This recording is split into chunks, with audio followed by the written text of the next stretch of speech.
Top quality और consistent performance के लिए सिर्फ सिल्वर पंप नाम याद रखना।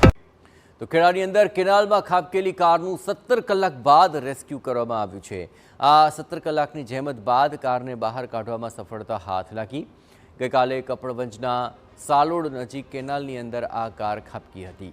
ગ્રામજનો અને સ્થાનિક તરવૈયાઓની મદદથી રેસ્ક્યુ ઓપરેશન હાથ ધરવામાં આવ્યું હતું। હજુ સુધી કાર ચાલકની ભાળ નથી મળી શકી।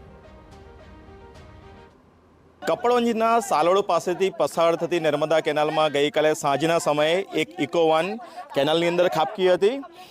ગઈકાલ સાંજથી અત્યાર સુધી સતત ઓપરેશન ચાલ્યું અને લગભગ 17 કલાકની મહેનત પછી ઇકો કારને બહાર કાઢવામાં સફળતા મળી છે।